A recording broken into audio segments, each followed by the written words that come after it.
Hello, everyone, and welcome back to the Long Game podcast with me, your host, Jason Osborne. And without Ben Scallon this week, so I'm feeling curiously one-sided. He's on some well-deserved holidays, so we wish him all the best with those. He's been doing some stellar reporting recently, but we're ably helped by possibly a familiar face to some of you this week. His reporting has been stellar, particularly people will probably recognize it in relation to Ireland's immigration situation. We have with us Michael Murphy, a columnist with the Telegraph. Those avid readers amongst you will probably also recognize him from influential publications like The Spectator. He's currently working on a documentary, again, in relation to Ireland's immigration situation, so I'm sure some of you will want to keep an eye out for that. Thank you, Michael, for coming aboard at such short notice. Thank you for having me, Jason. No, not at all. Delighted to. And I'm happy to have you here to pick your brains this week because I think actually a couple of very interesting topics. Fairly slow, as is always the case with summer, fairly slow news at the moment. I don't know if you're finding it. It actually seems like the UK situation is fairly dynamic, I would say. And because I should add that you're obviously based in the UK, but it's fairly dynamic in the UK for a lot of the wrong reasons, between the votes last week and military bases being broken into and vandalized and whatnot.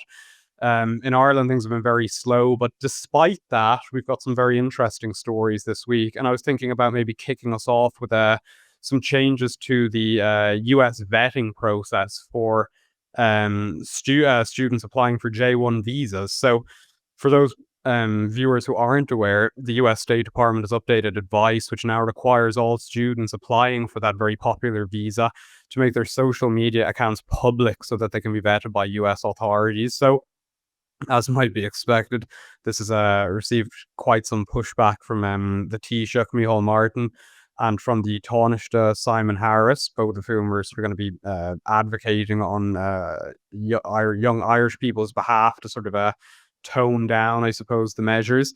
But it's essentially going to be the case that students who would be looking to apply for the visas will now have to make their social media profiles public, I suppose, so that US officials and authorities can have a look at some of what they've been saying. So you've done some really interesting reporting in relation to the US eye on Europe and also in particular Ireland at the moment. Michael, what was your take on this news? Well, Jason, I thought it was interesting that you've now got both sides, both Ireland and America, effectively accusing the other of infringing upon free speech, albeit for slightly different reasons. It seems to be that they're more concerned with speech that they don't like or that they disagree with, and that this sort of lofty classical liberal notion that we should be able to speak our minds has become a political football, really, for each side to advance their own ideological ends. Of course, the elephant in the room with the American checks on social media accounts for potential J1 visas is any activism in favor of Palestine or things going on in the Middle East, or things that are sort of broadly fall under the rubric of anything that could destabilize American society, in the words of Marco Rubio. So I think it's I can understand why Micheál Martin has come out and said that this is excessive. It certainly is a sharp departure from what we're used to in terms of what you would what the sort of invasiveness that you would expect to be subject to going into America. We've had examples of, I think, French academics whose social media or whose actual private messages have even been searched by US border officials, and that does seem somewhat heavy-handed, or even something that we might expect from more authoritarian regimes. Although I would say that the First Amendment right in America is, applies to people who are within America. And I think when you're vetting for people who you are giving leave to remain for a period of time and essentially having them as,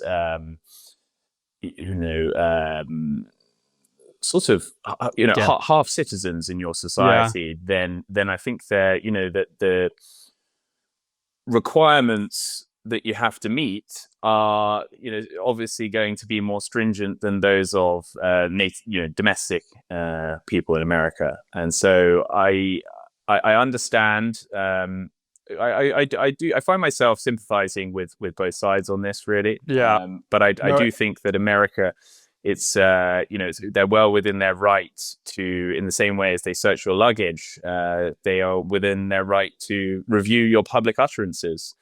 And yeah. if I know this is an extreme example, but say if there had been some smoking gun on somebody's social media, and then they had come into America and committed some egregious crime, or just made themselves a nuisance in some way, then you can understand why the authorities would want to be ahead of the curve on that. Absolutely, especially given the fact that, so much of Trump's platform was getting tough on borders again. And I mean, this would seem like a very porous way to be letting people through if, they were sort of ranting and raving about all sorts of things on social media, and then they were just sort of given a free pass to come into the country. So, like yourself, we're off on a good foot with this episode, because I'm much of the same view. I can see both sides of this one. On the one hand, I think it's well within the Americans' rights to implement a measure like this, especially as I think you're quite right to draw it back to a lot of what's going on in the Middle East. I know, obviously, Trump's decision to sort of crack down on particularly passionate speech, if we'll put it that way, in relation to this on college campuses, has drawn a lot of international condemnation. But it would obviously then be in keeping for a measure like this for people coming in. It's not going to be one rule for sort of students on American campuses, another rule for students coming into the country. So I can see that side of things. On the other hand, I also, even reading about it initially, I was quite uncomfortable by the fact that I'm all for, if you want to have your social media profiles on private, I think that's well within your rights to do so. I've got my Facebook on private. I'm obviously publicly facing on X and all of these different things, but there is a place for privacy, whereas you have to, as I understand it, make all of your social media profiles public so that they can have a look through these things. And I think once upon a time people might have been decried as being a little bit how would I put it, sensitive complaining about this, whereas now the technology is just so integrated into life. Like, I can really understand how it might seem a bit of an invasive process having to open your social medias for them to look through. So I can definitely understand the pushback on this one. I do think it's interesting that, again, leaving aside, not taking aside on any of this, I think just a general change has been that there are now, say, consequences for actions, to put it that way. I feel like sort of extreme political speech on the left, far more so on the left over the past decade and a half, has just been sort of given a free pass. And I think, one way we see this still ongoing today is that you got a lot of institutions leaving, like X and different platforms, for Blue Sky. Whereas there's a study done just a couple of months back that showed that Blue Sky is an absolute incubator for violent left-wing speech, and sort of a speech that would incite those on the left to violence against, say, Elon Musk or Tesla or anyone else that they perceive to be to their right. So I think that we're sort of moving into an age of sort of consequences on both sides. Whereas, if you're sort of spouting a lot of this speech and now U.S. authorities see it, you're not getting into America. And I think that sort of dynamic has been absent for probably the past decade and a half, at least.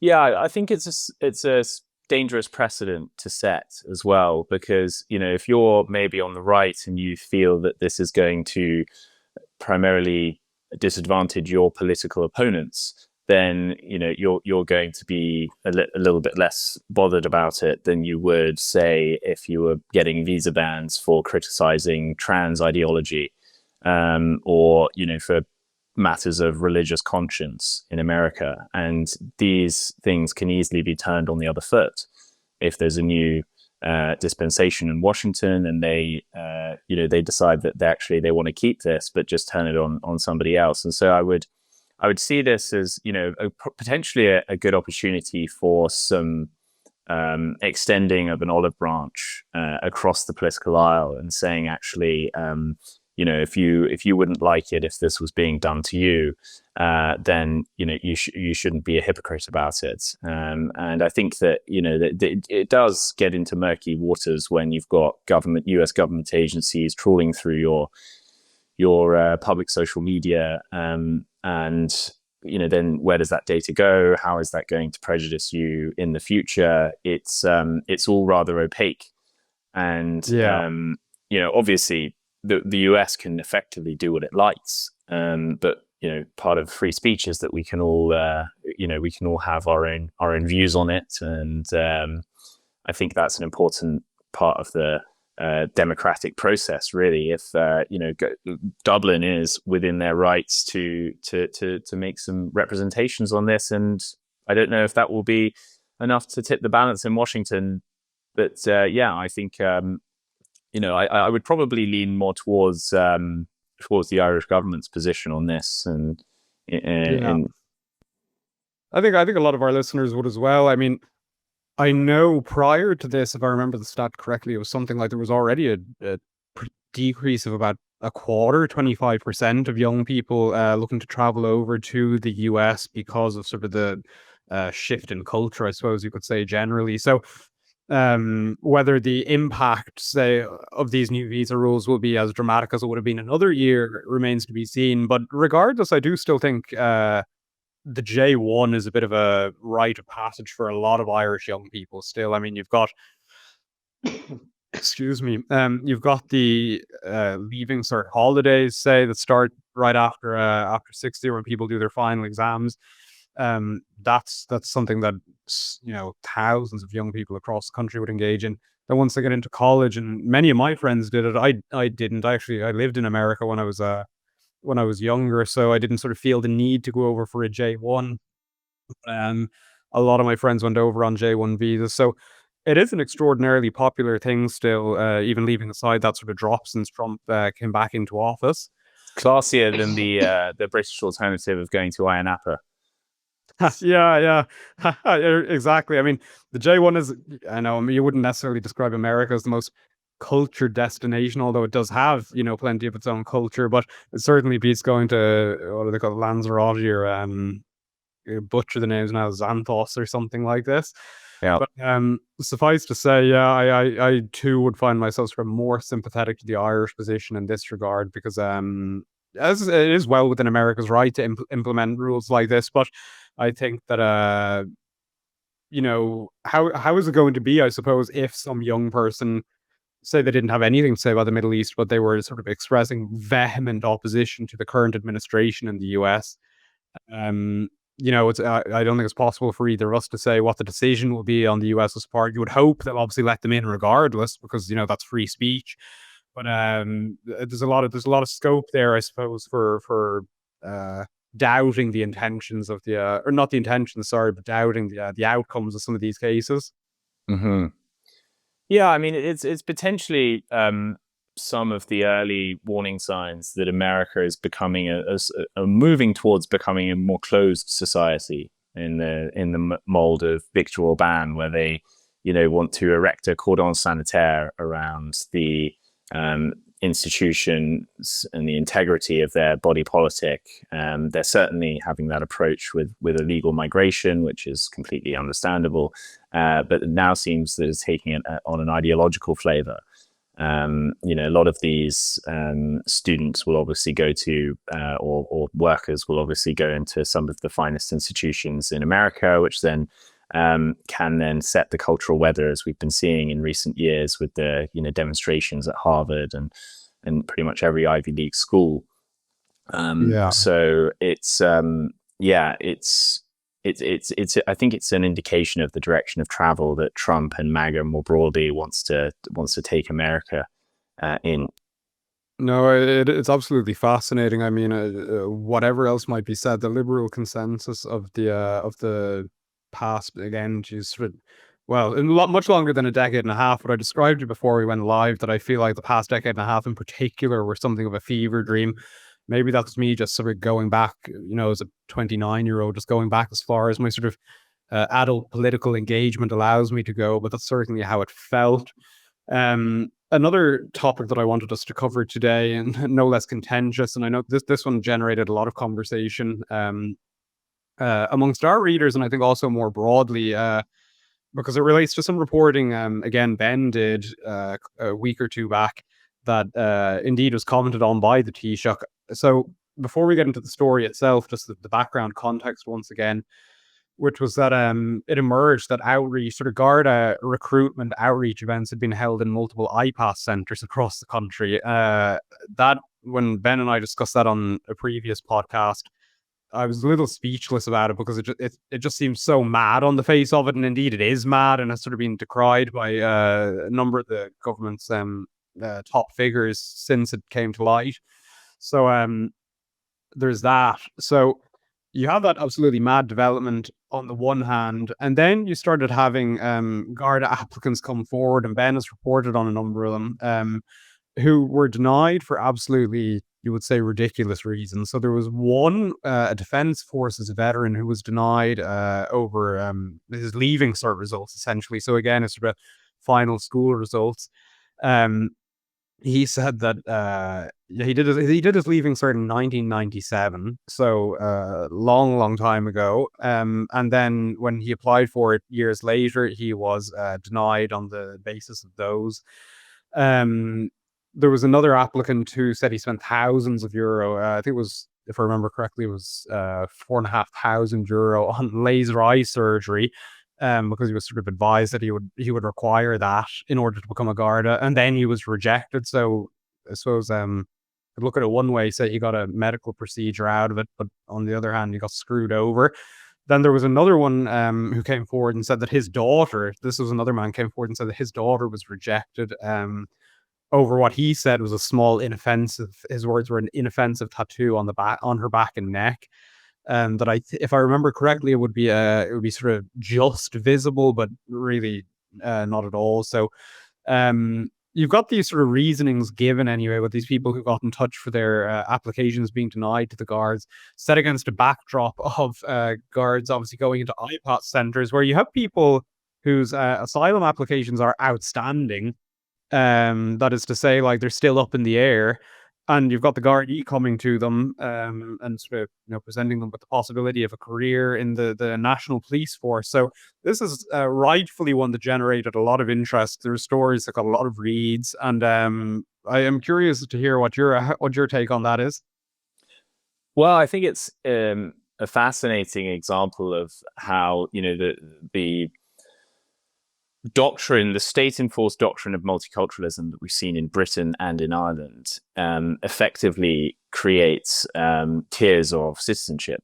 And so, the chap who was rejected because of his leaving cert results, I'm sure that many of the Garda recruits that they found in mosques and in IPAS centres, if they found any, don't have any leaving certs. And so if that isn't a disqualifier for a recent arrival, and it is for a man who's not only lived in Ireland his whole life, but also served in the military, then what does that tell you about the esteem in which the Irish government holds the native population in relation to new arrivals? I think as well the idea that they would go out of their way to try and recruit people from, Muslim background or a migrant background in order for, presumably for the optics that the Garda reflects the new makeup of Ireland, as we're constantly being told. Your viewers will probably remember a speech by Leo Varadkar a few years ago where he reprimanded the Dáil for how white various layers of Irish society was, and said that this had to change. And I would say these sorts of recruitment drives are very much in the spirit of that. That of what Mr. Varadkar said, and it's just very curious to think of why your religion would make you a suitable candidate for the Gardaí, especially if it's a religion that's not native to Ireland, and the idea that you can have a hijab, presumably, but not a tattoo is again inexplicable. I don't understand why one would be okay and not the other.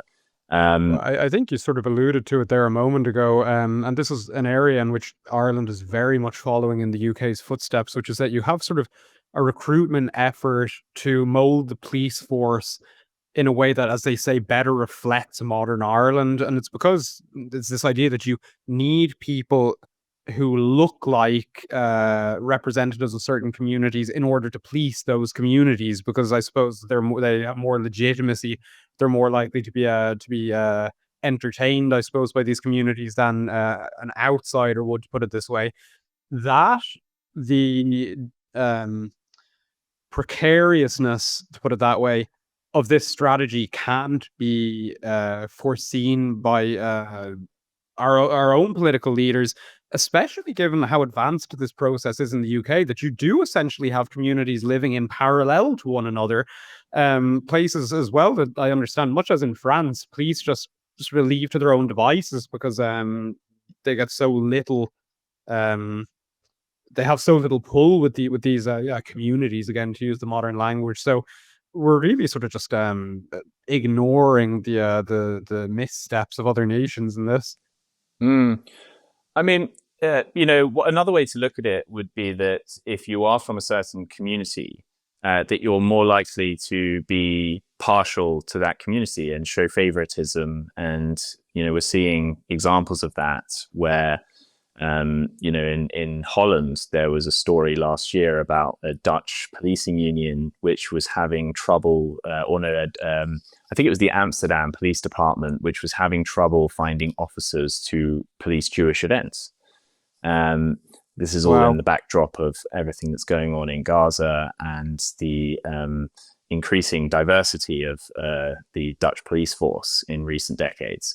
And we have a similar situation in the UK where during the Southport riots last year, you had the so-called community representatives who from the British police, who will then go and essentially often treat their own communities with favoritism and say, there's one story about I think it was a police representative who went and told this crowd of South Asians not to bring out any knives or weapons. That needs to be said, which shows you, I think, a little bit about the the unhealthy proximity between some of these sort of ethnic and religious almost commissars or representatives within the police force. Definitely is a departure from the peeling principles of policing without fear or favor and by the consent of the local population. And I think many people in Ireland, as in Britain, would resent the idea that somebody who's just arrived is going to then come and enforce the law onto them. Many of which in the Irish and both English and Irish situation is migrants who have arrived under false pretenses and claimed to be asylum seekers fleeing war, when actually we know, in fact, by the government's own admission in Ireland, that around 80% of them are in fact economic migrants. I mean, I suppose there's some logic to recruiting in IPAS centres if we are going to be going down this route where, we start sending a representative Gardaí to different communities, given Ireland has such a rapidly growing IPAS population in the country. We probably need a few representatives of that community to go and visit them, I suppose. But of course, I'm joking, lest our viewers don't get the subtext there. But I would just say as well, the tattoo thing struck me as I think emblematic of, and the leading cert thing as well, that those being disqualifying criteria as emblematic of a shift that we've seen in both Ireland and Britain in recent decades, where policing has gone from a kind of vocation to a profession. You now need to be university educated often to get into the police in Britain, and incidentally, that's correlated quite strongly with a sharp decline in the amount of actual policing that gets done. There's more paperwork and more criminologists, but less arrests for the serious violent crime that we care about, and increasingly more ideological policing of things like tweets, as opposed to going out and catching burglars, which are almost never prosecuted in this country. And if you've come from a background in criminology or sociology, and you've been taught, about to look at the world through certain lenses, certain binaries like oppressor and oppressed, and all the rest of it, then the brave and daring work of scrolling through Twitter and prosecuting people for speech crimes seems like probably a better day's work to you than going out and doing the bread and butter jobs. It is remarkable, and I would be curious to get your perspective on this. Do you have obviously? I obviously think that the discussion, the discourse, as they put it, on social media, it very much weighs in on political decisions in the modern era. I think that's clearly established, but it sometimes isn't fully representative of what, to put it this way, the vast majority of people think. In the UK, would you say that obviously the public's love, and I know this varies depending on which age group you're looking at, for the NHS is well established. Where would you say the public perception of the police force in the UK is at? I'd say it's at an all-time low. The police are almost never there when you need them. You can be waiting hours for a callback, let alone a visit after a burglary or sometimes a mugging, depending on where you are. Those serious criminals, violent criminals, are often never caught. And the main times that the police really come to the public's attention are when they're meddling in things that they should have no business pursuing at all. Like there'll be there was a famous case I think last year, which made the splash of the Daily Mail, where a woman had CID detectives knock on her door because she'd said something unkind about somebody else on, I think it was a Facebook group. And so these are increasingly the enforcers of the curtain twitchers and the snitches who want to call the police on their neighbor or on somebody who said something that they disagree with, and the police are only too willing to act as the useful idiots for that kind of censoriousness. And so I think that the trust in police over my lifetime in the last 25 years has taken a serious plummet. Interestingly, if you can also see it in the uniforms have changed. You used to have that recognizable tall hat and the bobby hat. The bobby hat. They were well turned out. They used to actually patrol the streets. Now, as to borrow a phrase from Peter Hitchens, they look like an army of paramilitary social workers. And they'll turn up and they will threaten you with all sorts of paperwork, but when it actually comes to the hard graft of grabbing a miscreant round the ear and keeping people safe, even if it's just the perception that there is law and order, which I think is almost as important as the reality. They're nowhere to be seen often. It is.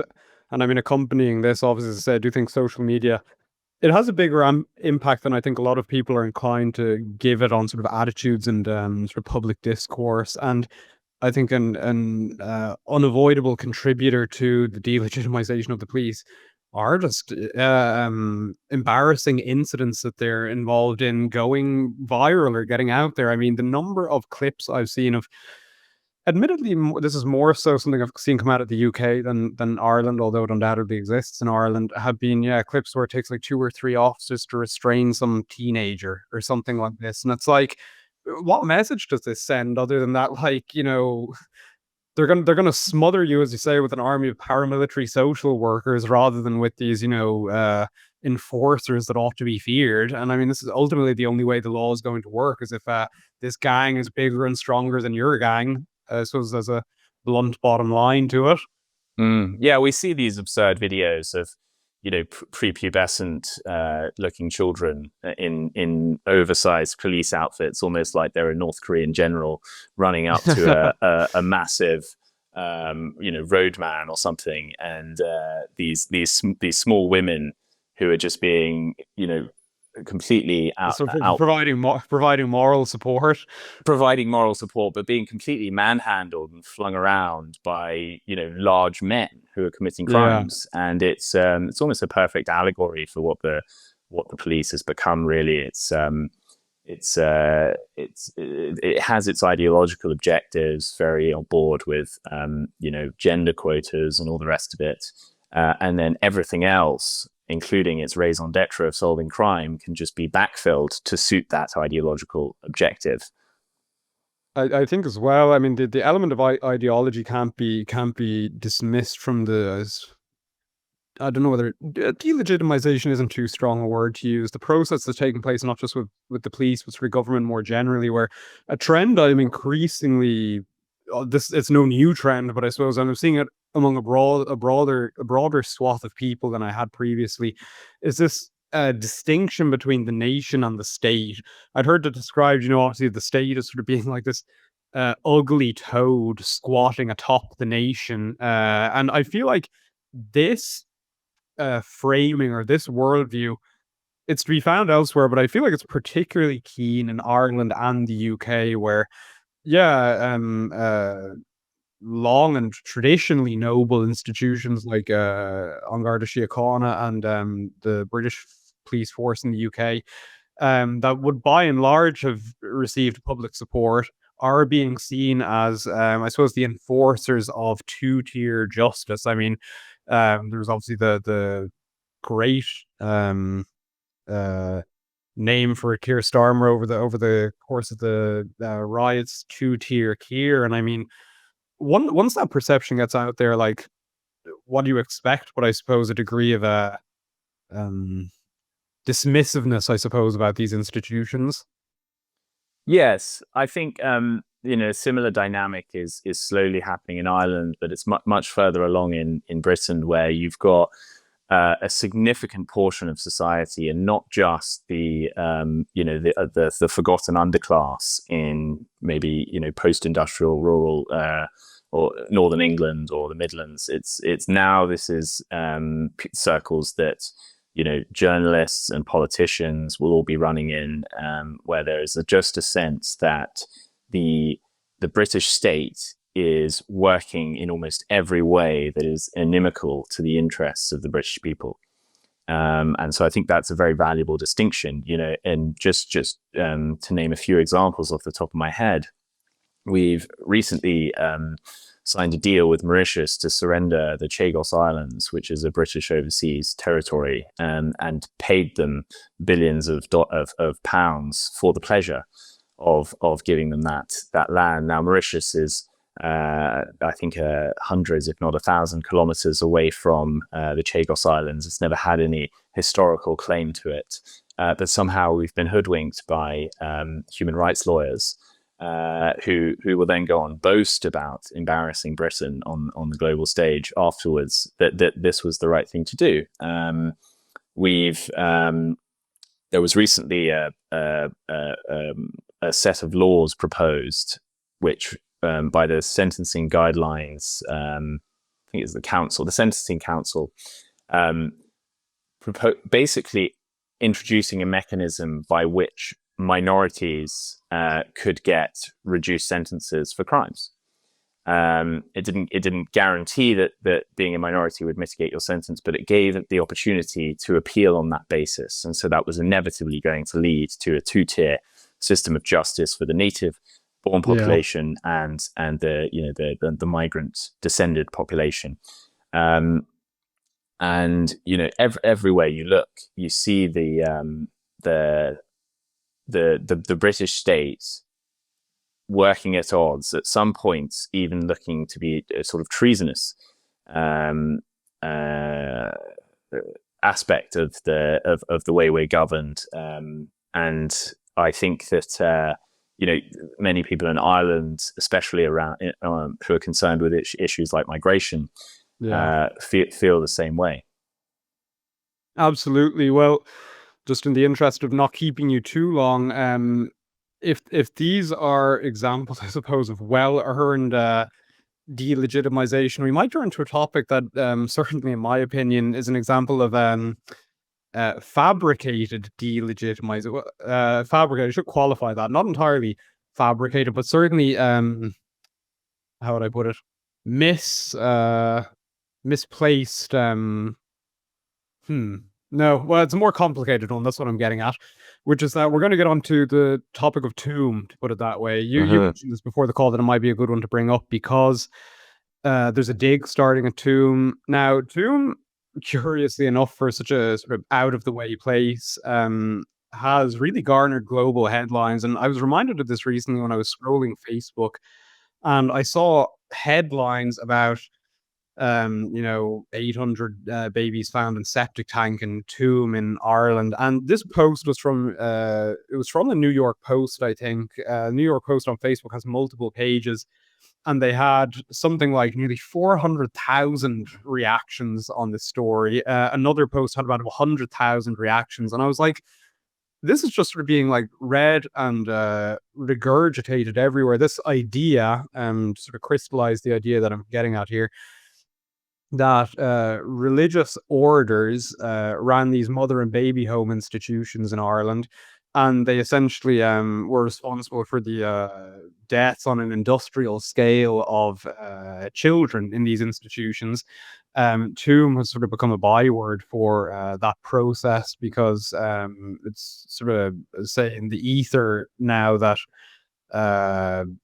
generally that roughly 800 kids were killed and disposed in a septic tank there, and this just isn't the case. I mean, the foremost authority on this is as a friend of mine, David Quinn, wrote in a column recently.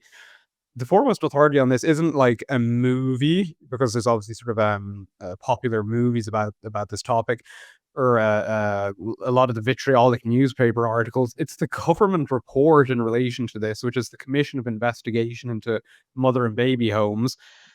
In that report, they have chapters on a bunch of the individual institutions, including Tomb. And while it acknowledges that there was a high death rate in these homes as a result of illness and sickness, because people have to keep in mind it was before the development of sort of properly modern medicines, antibiotics and vaccinations and things.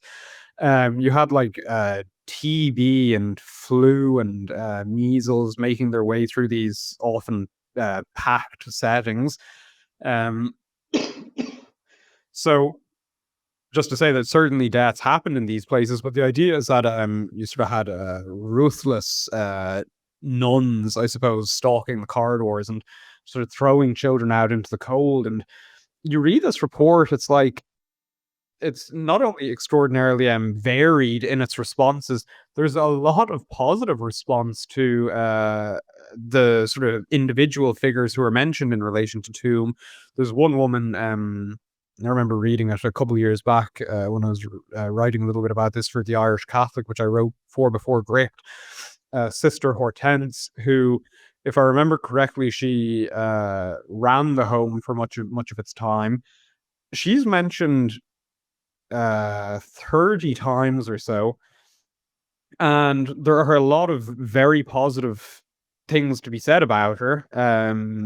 there's a lot of love for her. There's a lot of praise for the work that she did along with the other nuns. So that certainly goes against the narrative that's got out there. Another aspect that's got out there again is this idea that the nuns were supposed to be responsible for the burial of children, whereas the commission finds that it was the responsibility of local councils for the burial of deceased children and things like this. So I suppose it's an enormous topic and it's very difficult to approach in just a couple of minutes, but it's come back into the public light anyway, as I think I mentioned at the beginning, because there's about to be a dig. If it hasn't commenced already, it's about to start in order to sort of, it's, I suppose, a fact-finding dig. It's trying to sort of establish the situation over there more certainly. And obviously, I would hope that truth will come to light and that, good people are done justice, while obviously wrongdoing is uncovered. That's what we all want. But this is one example of a situation in which so it's a lie got around the world before the truth even got its boots on. Mm-hmm. Yeah, I think the what went on at Tomb and things like the Magdalene Laundries. There was that great film about it in the 90s. I think Liam Neeson recently showed some interest in the Tomb thing, said he was incredibly moved by it, and was, I think, planning on making a film. I don't know if he has. And so you're right. There's been immortalized in so many sort of popular cultural avenues, and even among my parents' generation, they definitely have that caricaturish understanding of abuse that almost certainly did go on. I mean, there is evidence of abuse, as there would be in any institution of that kind. I remember I was writing about this back in 2019, and it did strike me as without meaning to downplay any of the abuse that did occur, and I don't doubt that has been very traumatic for a lot of people. I would say that our understanding of this is often quite anachronistic.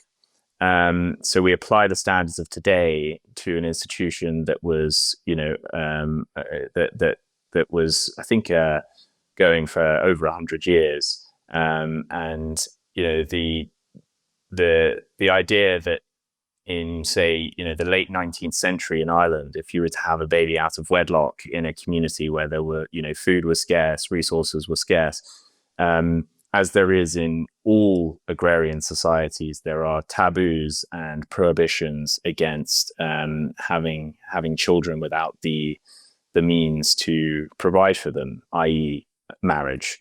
And somebody earning and bringing in the resources to provide for those children. And so, while there were definitely while there was definitely a religious motivation to often shame these women and send their children away and send them into laundries or monasteries, wherever.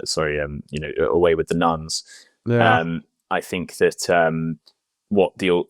so I think with these sorts of issues, you need to ask, well, compared to what, or what was the alternative?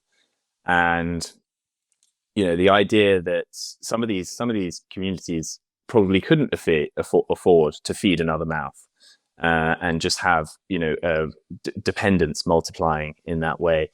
And so I imagine that, as the report states, people like Sister Hortense, who ran who ran Tomb, she comes out of it very well. I think it's almost unanimously positive about her role. And I think that what gets lost under the examples that you can clearly find of abuse are the often selfless motivations of the people who ran these places, and the good work that they did, often without getting much by way of praise or remuneration for doing it. And we don't want to prejudge the outcome of the dig, but it would be very interesting to learn more about who was responsible for those babies. And we know that the council was responsible for burying them, but who was responsible for them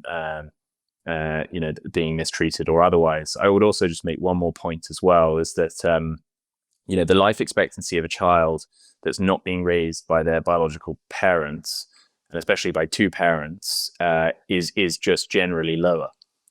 We know that, for example, the primary, the most likely circumstance of abuse is with a step parent.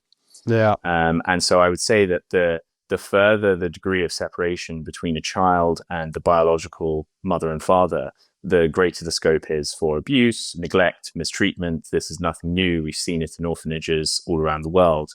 And so what you'd have to do, I think, for this to be, a less anachronistic conversation is to say, well, yes, okay, the death rates were higher in these institutions than they were, among the general Irish population. But were they unreasonably higher to the point where you would say, okay, this was clearly, widespread and intentional mistreatment and malfeasance, or can this just be, attributed to, I suppose, the scarcity of resources, the wear and tear that will befall children who aren't with, two parents keeping a constant eye on them. And so, yeah, I would welcome.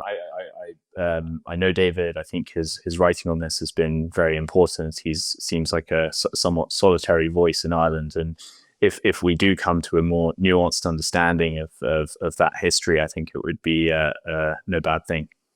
No, absolutely. And I mean, as you sort of ably pointed out, it's certainly not to downplay, say, any abuses that did take place. It's just that the whole thing with this topic is that certain narratives have been lifted up and certain narratives have been pushed down, and it's a completely unfair dynamic because this also has its own harms. I remember a couple of years back a congregation of nuns coming out and saying that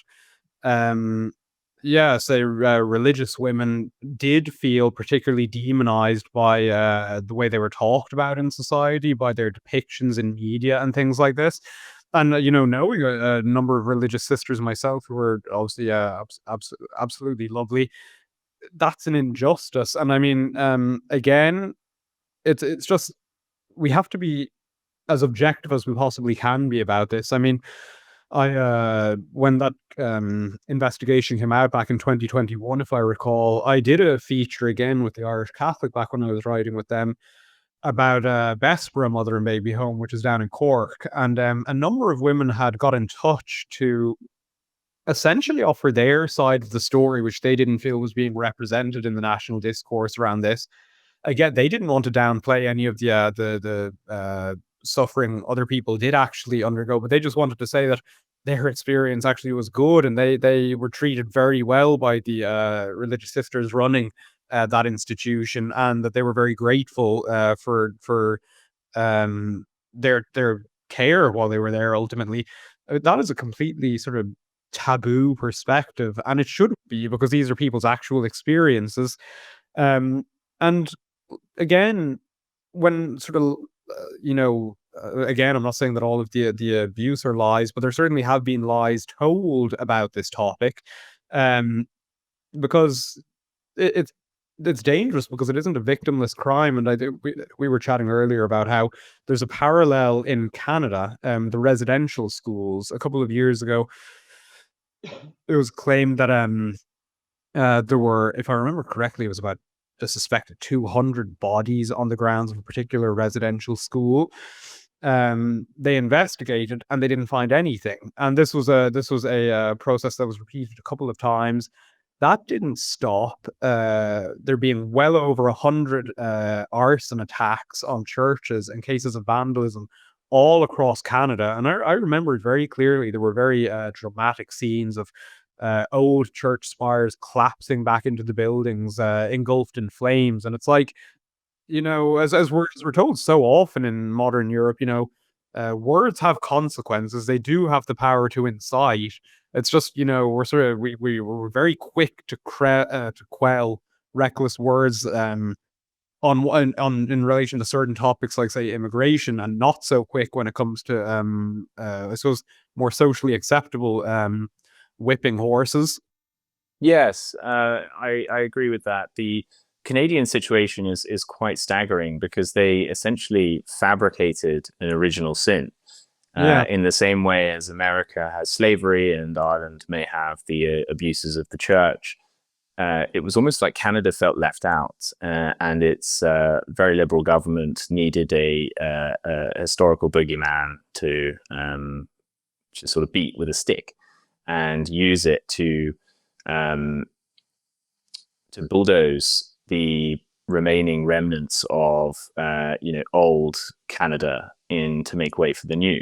And so such was the buy-in on this, on the importance of this politically, that they even tried to criminalize people who were disputing that this had happened. They were calling it something akin to atrocity denial, as if you were to deny the Holocaust, which is completely Orwellian. Given the fact that we know that the evidence for it was shaky at best, and now we know it wasn't true at all.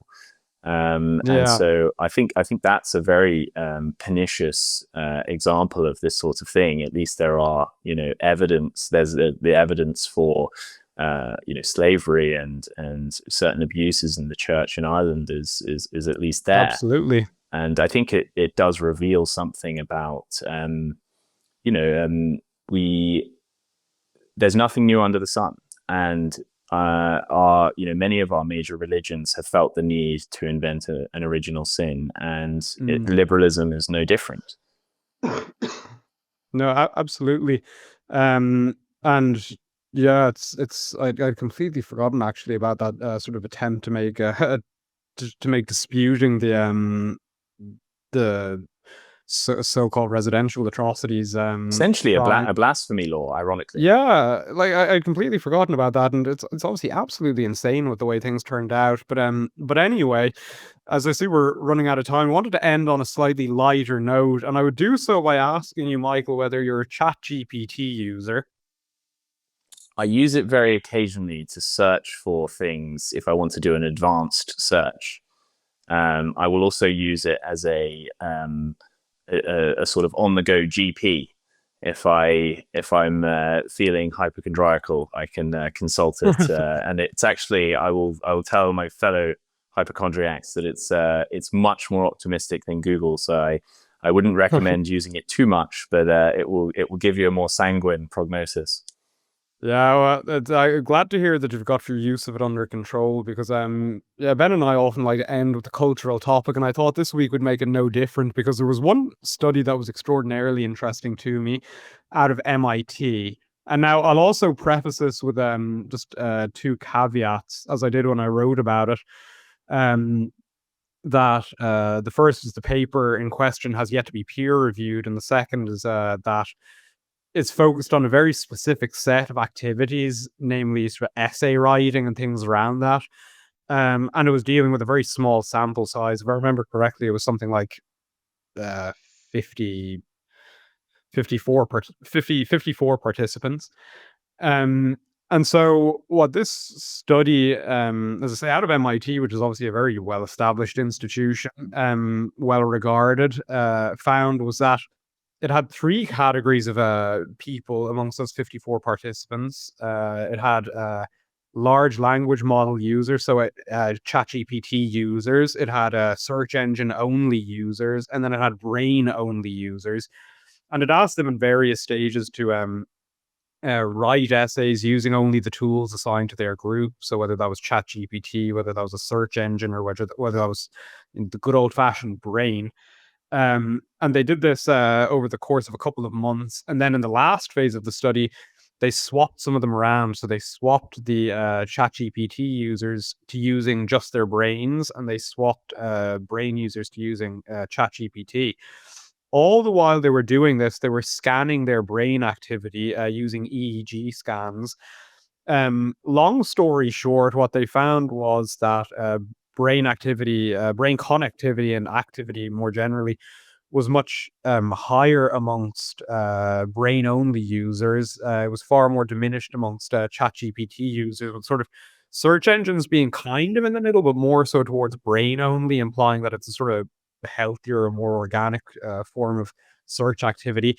But there was a number of absolutely a number of stark findings in it. One being that 84%, 83%, sorry, of participants from the ChatGPT assisted group um, were unable to quote from an essay that they'd written just minutes before, as opposed to, I think it was only 10% from the brain only and search engine only groups. Another one from this was that people who wrote the essay using their brains or using a search engine were much more likely to claim ownership of the paper than people who'd used ChatGPT, for example.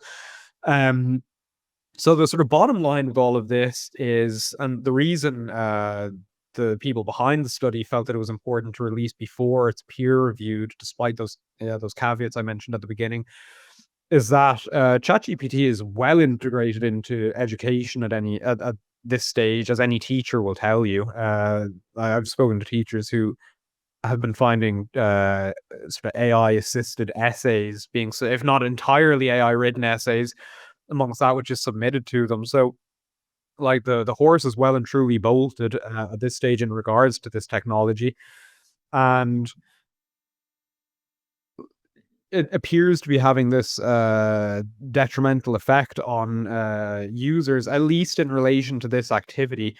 So I'm certainly unnerved by that, and I'm unnerved by a number of other trends I see in relation to uh, reliance on this technology. I mean, I don't know about you. I'm finding social media a good 90% more insufferable since people started quoting Grok and ChatGPT as sort of infallible authorities on anything and everything. Yeah. I mean, I wasn't surprised to see those findings because, the brain is a muscle and use it or lose it.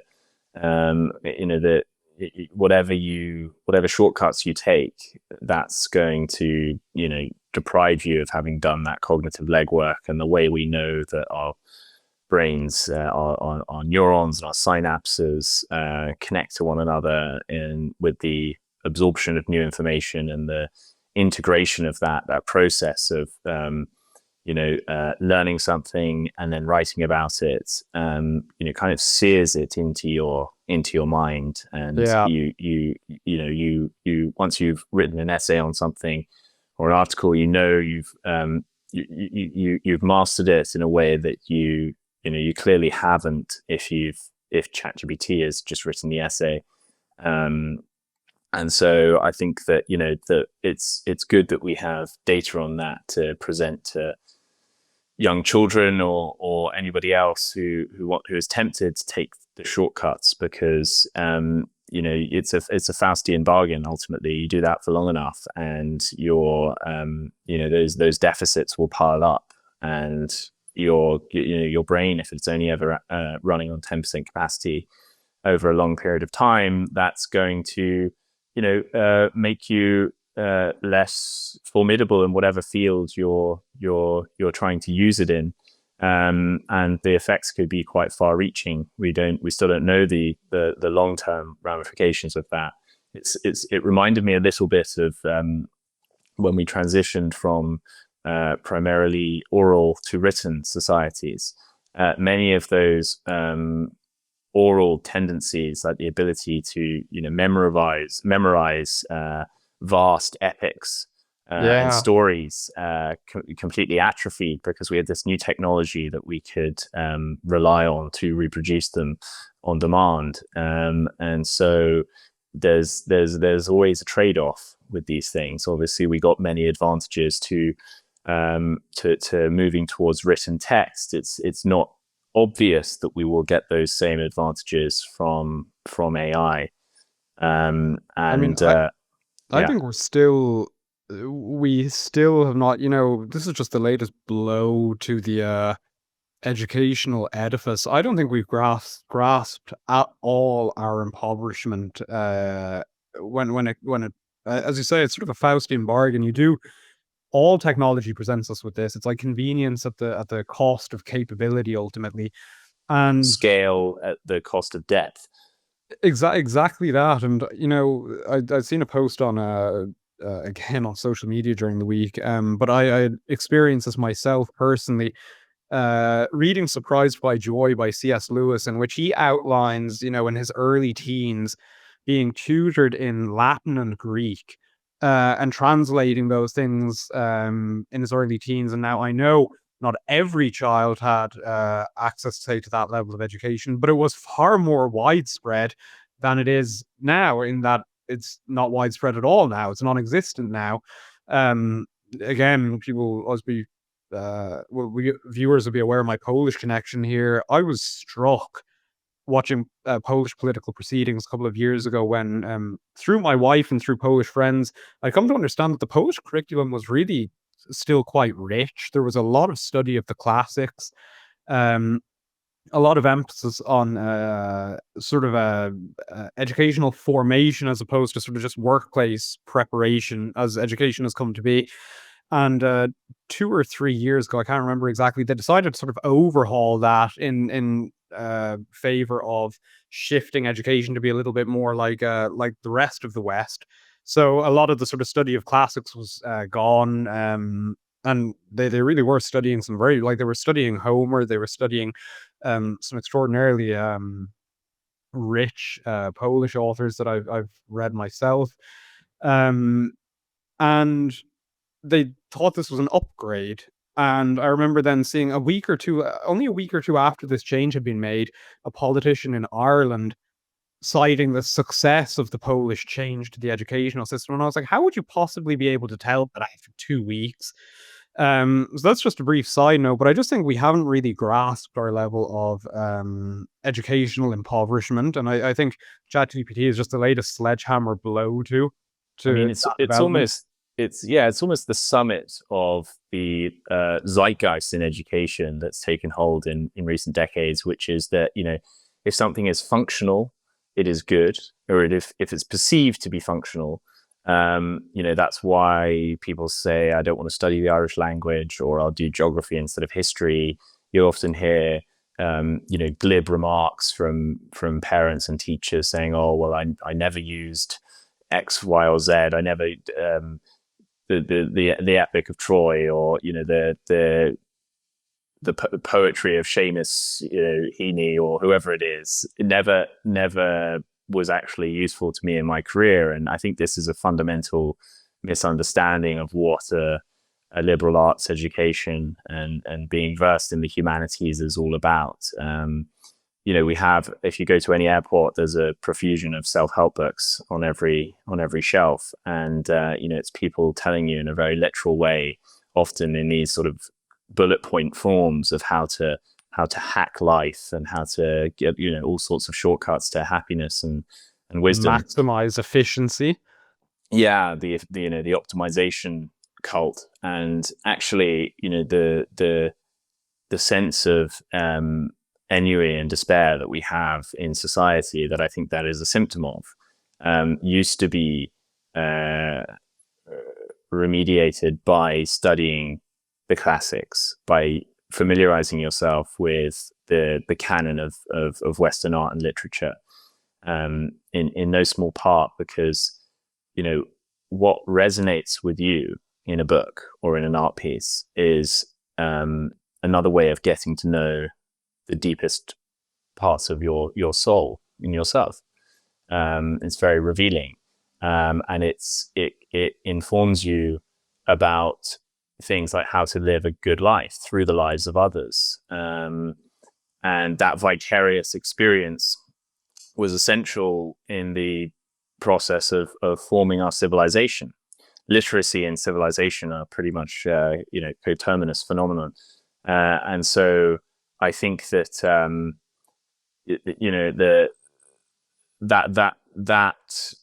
that idea that functionality, as defined often by people who aren't very educated or informed, is paramount, has left us very impoverished in ways that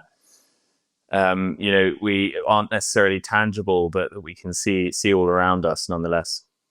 I absolutely agree, and I think there's no shortage of political activity amongst those who experience some civilizational anxiety at present, and obviously understandably so, but there's much less I suppose educational activity at the same time, as you say, engaging with these works, engaging with there's a lot of the well springs of Western civilization. It's not optional. You sort of you have to be connected to your roots in order to continue growing. And I can't help but think that until there's a bit of a return to the concept of education as centered on human flourishing, as opposed to, yeah, as I said earlier, mere workplace readiness or sort of lifestyle optimization, we're not going to see too much cultural renewal. But that's If yep. if we might end on a chirpier note, you mentioned C.S. Lewis, who is my Oh favorite, yeah.